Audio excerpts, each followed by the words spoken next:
Name's Cody. Boo. Shelby, boo.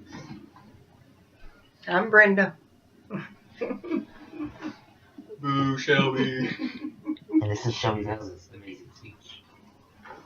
When deciding on a sport to play, wouldn't you love to play something you could do for a lifetime?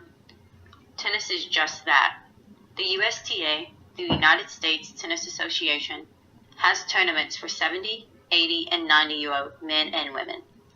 Just last summer, my roommate and I played in our first ever open tennis tournament. When we arrived to check in to see that our opponents were 60-plus-year-old women, we glanced at each other with the look of success already in our eyes. We assumed that we could easily win by making them run, but little did we know, we would be the ones scrambling to get to the ball. We lost that match in less than 40 minutes, 1-6, 1-6. Hello, my name is Shelby Bells, and as a Thomas More tennis player, I would like to persuade you to pick up a racket and serve it up. Tennis helps people keep in shape, sharpen mental toughness, and meet new people. Tennis requires endurance, agility, strength, speed, balance, coordination, and a set of other skills to excel at the sport. On average, a player will burn enough calories to equal 2 slices of pizza in 1 hour of play. Tennis is not a constantly moving sport, which builds muscle and legs through hundreds of steps and starts. A study done shows that tennis players who participate in 3 hours of play a week cut their risk of death in half, according to the study, which was done on over 10,000 people over a period of 20 years. Although tennis can sometimes pale in comparison to other more contact sports, the mental toughness skills gained in tennis make up for it. Personally, as a player, the hardest part of tennis is clearing my mind.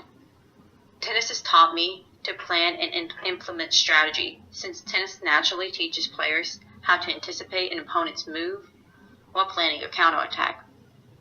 The rule of thumb in tennis is to know where you want to hit the ball before the ball even crosses the net. Also, like any sport, tennis teaches how to win and lose. My freshman year of high school, I decided to stay on the safe side and play tennis since it was a no-cut team. The first day I went to practice, and I wasn't even allowed on the court.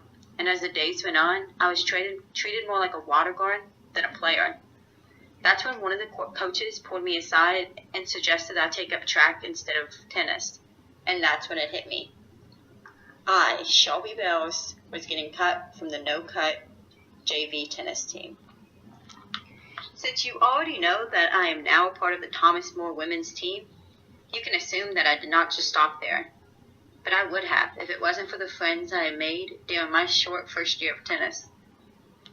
Over the next year, a group of more skilled players helped train me from a kid who couldn't hold a racket, so slowly I was on varsity, and before I knew it, I was a senior in high school as varsity captain, winning tournaments. The friendships gained in tennis didn't stop there. I assumed that once out of high school, my tennis would become solely recreational, but I was wrong once again. I chose to come to Thomas More for the forensic science program, and playing tennis was a plus.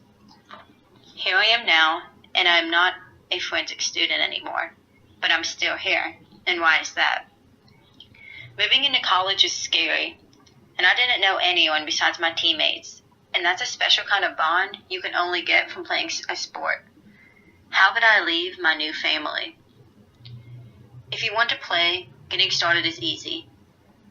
If you would like to learn from someone who can teach you different skills and techniques, I would recommend going to your local YMCA and signing up for membership. Our local YMCA has a teaching pro who is a former top 10 U.S. tennis player. I also suggest the YMCA because of the competitive prices, and with this membership fee, you have access to the whole gym, including a pool, basketball courts, and up-to-date workout equipment. If the YMCA isn't for you and you would like to play for fun, that's fine too. Go to your local sporting store and buy a sturdy pair of court shoes. You would assume tennis shoes would be perfect for tennis, but you need to make sure you have the shoes with a protective piece of material on the toe to make it sturdier. Once you have this purchase, a racket, and hit the courts with some friends. In conclusion, tennis is a part of my life, And sometimes I want to quit, as all athletes do. When it is 6 in the morning and I'm walking from my dorm to Five Seasons for morning practice, or the team spends a weekend together in Pennsylvania and everyone is cranky and wants to go home, I just remind myself that there was nothing I would rather be doing. I can't wait for the day that I am 60 plus years old, destroying an overconfident 18-year-old in tennis. But until then, I would just keep on trying to convince people to join me on my journey to understand the complex language and game of tennis. Thank you. Alright. That was very good. Alright.